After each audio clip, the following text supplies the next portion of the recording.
व्हायला पाहिजे होता, पण त्यानंतर त्याने परत 40 कोटीचं काम या रस्त्याचं घेतलं. याचा अर्थ त्याला राजकीय अभय आहे. त्याला राजकारणी पाठीशी घालतात, एक राजकारणी त्याला पाठीशी घालतात आणि दुसरे राजकारणी त्याला घाबरतात. आमच्या स्टेजवर आमदार आले नाही, आम्हाला प्रश्न पडला. जर आमचा स्थानिक आमदार या बद्दल येत नाही तर आम्हाला प्रश्न पडला, बाबा आमदार घाबरतो का दबाव आहे. व्हिडिओ कुठे रे? तुम्हाला काय वाटतं की उपमुख्यमंत्री यांना पाठीशी घालत आहेत? नाही, आता बघा मी कोण आहे, हाय सापडला. मी कोण आहे ते बोलणार नाही, कारण कसं आहे, मी प्रमोद पवार नावाचा एक किरकोळ माणूस आहे. एखाद्या मोठ्या नेत्याला बदनाम करण्याचं नाव घ्यायचं मला काय अधिकार नाही. माझं एवढंच म्हणणं आहे की जो गेलेत ना ते, आता त्या पक्षात गेले ते कशासाठी गेले ही जग जाहीर आहे की एवढा मोठा भ्रष्टाचार आहे आणि ब्लॅक लिस्टेडची घोषणा झाली. ब्लॅक लिस्टच्या घोषणेसाठी प्रोटेक्शन मिळण्यासाठी कुठे जायला लागेल आणि ते त्या पक्षात गेले. माझी या निमित्तानं एकनाथ शिंदे साहेबांना नम्र विनंती, मी एकनाथ शिंदे साहेबांचा आदर करतो, कारण शिंदे साहेब या आमच्या जिल्ह्याचे पालकमंत्री आहेत आणि आमच्या जिल्ह्याचा माणूस मुख्यमंत्री झाला, उपमुख्यमंत्री झाला याचा आम्हाला अभिमान आहे. श्रीकांत शिंदे साहेबांसमोर मी अंबाडीच्या भाषण केलं ना, मी लपून कुठे युट्यूबवर टाकलं. प्रितेश पटेल साहेबांनी अख्खी व्हिडिओ दाखवली, अनिल पाटीलने अख्खी व्हिडिओ दाखवली. बरोबर बोलतोय का मी? माझं भाषण जग जाहीर आहे, आज पण ते लाईव्ह आहे. मी श्रीकांत शिंदे साहेबांनाही सांगितलं आणि एकनाथ शिंदे साहेबांनाही सांगितलं की हा तुमची फसवणूक करतो, हा लबाड आहे. पण एकनाथ शिंदे साहेबांचा आदर आपल्या जनतेमध्ये सुद्धा आहे. त्यामुळे जनतेला प्रश्न पडलाय का शिंदे साहेब अशा माणसाला का पाठीशी घालतात. माझी या निमित्ताने शिंदे साहेबांना विनंती आहे की शिंदे साहेब तुम्ही एकदा ती विधान परिषदेतली घोषणा वाचा, 5 मिनिटं वेळ काढा माझ्यासाठी आणि आमच्या जनतेसाठी, ठाणे पालघरच्या जनतेसाठी. बाबांनो 5 मिनिटं वेळ काढा. मी आमच्या आमदारांना पण सांगेन का आमदार साहेब तुम्ही जरा बसा, कोणाला तरी बाजूला घ्या आणि परत तुम्ही पण ती 4 पानांचं ते भाषण वाचा. त्या भाषणामध्ये लिहिले मित्रांनो की हा लबाड खोटी बिलं काढतो, ब्लॅकलिस्टेड करा. मी नाही बोलत, माझा यातला एकही शब्द नाहीये, कारण प्रमोद पवार एवढा स्ट्रॉंग नाही की विधान परिषदेला भाषण ड्राफ्ट करेल. मी साधा किरकोळ माणूस, मी आमदार खासदार काय विषयच नाही माझा. त्यामुळे एकनाथ शिंदे साहेबांना मी तुमच्या माध्यमातून हात जोडून विनंती करतो आदरपूर्वक की साहेब तुम्ही आमचे पालक आहात, तुम्ही आमचे पालकमंत्री आहात. मी रवींद्र चव्हाण साहेबांना विनंती करतो, साहेब तुम्ही माझी पालकमंत्री बांधकाम मंत्री होते. मी शिवेंद्रराजे साहेबांनाही विनंती करतो आणि माननीय मुख्यमंत्री देवेंद्र फडणवीस साहेबांना विनंती करतो की बऱ्याच वेळा अशा मोठ्या नेत्यांची असे ठेकेदार दिशाभूल करतात. मित्रांनो अशा मोठ्या नेत्यांना, आता त्या नेत्यांकडे अख्ख्या राज्याचा कारभार आहे. शिंदे साहेब का साधा माणूस आहे का? शिंदे साहेबाला अख्खा महाराष्ट्र बघायचा असतो, तर शिंदे साहेब याच्यावर किती लक्ष ठेवेल. पण शिंदे साहेबांच्या आजूबाजूला जी लोक आहेत त्यांना मी सांगेन, प्रकाश पाटील साहेब आणि आमदार सारखी लोक आहेत त्यांना मी सांगेन की तुम्ही जा आणि तुम्ही साहेबांना सांगा की साहेब ह्या माणसामुळे तुम्ही पालकमंत्री असलेली जनता, ज्या जिल्ह्याचे तुम्ही पालकमंत्री ती जनता वैतागले, ती खड्ड्यात आहे, तुम्ही कारवाई करा. आणि अशी कारवाई झाल्यानंतर लोकांचा सरकारवर विश्वास वाढेल. लोकांचा असाही आरोप होतो का तुमच्या उपोषणामागे सलाई चोर असतील, छोटे मोठे ठेकेदार यांचा सपोर्ट जास्त?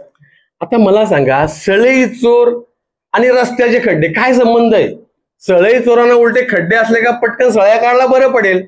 आणि या रस्त्यावरच्या सळई चोरांविरुद्ध सगळ्यात जास्त प्रमोद पवार बोललोय आणि आज पण SP ऑफिस आणि वाडा PI कडे प्रमोद पवारची तक्रार आहे की वाड्यामधल्या सळई चोरांवर कारवाई झाली पाहिजे. वाड्यामधल्या कंपनी चोरांचे फुटेज मी डिक्लेअर केले, फुटेज. दुसरी गोष्ट तुम्हाला सांगतो, वाड्यामध्ये आमंत्रण हॉटेलजवळ सुरू असलेला धंदा जर कोणाच्या पाठपुराव्याने बंद झाला असलं, माझ्या पाठपुराव्याने बंद झाला. आणि सळई चोरांशी आपण विरोधच केला आजपर्यंत. अरे हे सळई चोर चोरत असतील 2-5 लाखाचे सळया, हा सळई चोरांचा बाप आहे. त्यामुळे सळई चोर आणि याच्यात मला फरक वाटत नाही. सळई चोरांसारखाच मी याला गृहीत धरतो की हा फक्त काँग्रेसच्या आतल्या सळया चोरतो आणि ते ट्रक मधल्या सळया चोरतात. त्यामुळे हा पण एक प्रकारचा सळई चोर आहे. निलेश सांबरे यांनी वाडा भिवंडी मोनोरस्त्यासाठी उपोषण केलं होतं. पालकमंत्री तेव्हाही 2018-17 मध्ये एकनाथ शिंदे होते, ते स्वतः ते उपोषण त्यांच्या हस्ते सोडलं होतं. बरोबर. आणि तिथपासून आतापर्यंत या रस्त्याची आम्हाला काळजी आहे असे निलेश सांबरे, जिजाऊ कन्स्ट्रक्शन यांचं मत आहे. त्याच्यानंतर हर्षल गंधे यांचंही मत आहे की आम्ही काम चांगलं केलं. बालकृष्ण ठाकरे असतील, जिजाऊ ठेकेदार असतील, म्हणजे बैल कन्स्ट्रक्शन असतील, त्यांचं म्हणणं आहे की आम्ही चांगले कामं केलं म्हणून PWDच्या अधिकाऱ्यांनी आमची बिलं पास केली. मुद्दा असा आहे, तुमची बिलं पास कोणी केली तर त्यांच्याबद्दल आमच्याकडे चांगलं मत नाहीये. आमच्या तक्रारी वाचा. जेवढा लबाडीने काम करणारा ठेकेदार असतो तेवढाच लबाड PWDचा अधिकारी असतो. कारण जर PWDच्या अधिकाऱ्यांनी खोटे बिलांवर सही नाही केली तर यांच्यासारख्या चोरांना बिलं मिळणार नाही. आज इगल कन्स्ट्रक्शनला जे बिल एक्स्ट्रा, इगल इन्फ्राला जे पैसे एक्स्ट्रा मिळाले ते इगल इन्फ्राने यांच्या खिशातून हात काढून घेतलेत का? इगल इन्फ्रा एवढंच, यांना पैसे देणारे अधिकारी जबाबदार आहेत. आणि तुम्हाला परत सांगतो मी, हर्षद गंधे असेल, मयूर कंस्ट्रक्शन असेल, अंबवणे, सगळ्यांची नावं मी वारंवार घेतलीत, कोणालाही मी सोडलेलं नाहीये, तुम्हाला माहिती आहे, तुम्ही ऐकलंय. त्यामुळे आता जो बदमाश आहे, तो चोर आहे, त्याच्यावर आम्ही बोलणार, हे बोललेलं आमचं वाक्य. त्याप्रमाणे यांच्या बरोबरच आता इगल इन्फ्राने जे 100 कोटीचा घोटाळा केलाय, अधिकाऱ्यांकडनं आम्ही इतर पेपर मागवलेत, याच्यावर चौकशी समिती नेमण्यापर्यंत आम्ही पाठपुरावा करणार नाही. यांच्यावर फौजदारी गुन्हे दाखल होण्यासाठी, यांच्यावर FIR होण्यासाठी आम्ही तुमच्या माध्यमातून आपल्या परिसरातल्या वकिलांना आवाहन करतो की वकिलांनी आता या लढ्यामध्ये उतरायला पाहिजे, पारदर्शकपणे हा लढा लढला पाहिजे. आणि आमच्याकडे जी माहिती आहे ती वकिलांनी आमच्या सोबत येऊन यांच्यावर क्रिमिनल केसेस कशा दाखल होतील, अधिकारी असतील, इगल इन्फ्राचे कोणी असतील, मालक काय कर्मचारी, यांच्यावर पण क्रिमिनल ऑफेन्सचे गुन्हे दाखल व्हावे, यासाठी प्रमोद पवार आणि त्याची टीम लढणार आहे. त्यामुळे जो सुपाऱ्या घेतो आणि विकला जातो, तो तक्रारी दडवून ठेवतो, आणि जो यांच्या 1 रुपयाला बांधील नसतो ना, तो असा उघडपणे चव्हाट्यावर येऊन कागद दाखवतो. हा फरक जर जनतेला कळत नसेल तर मग याच्यापेक्षा दुर्दैवी आपल्या जनतेपेक्षा कोणी नाही. 803 कोटीचा जो हा टेंडर निघाला होता, त्याच्या व्यतिरिक्त 100 कोटी काढलेले आहेत की त्या 803 कोटीमधले 100? आता तुम्हाला अजून एक मी गोष्ट क्लिअर करतो. निमित्त प्रतिजींनी खूप चांगला प्रश्न विचारला. 803 कोटीचं टेंडर मिळालं, हे पूर्वी 64 किलोमीटरचं होतं, पण डायरेक्ट ते टेंडर कन्वर्ट टू 55 किलोमीटर, म्हणजे 55 किलोमीटरचं झालं.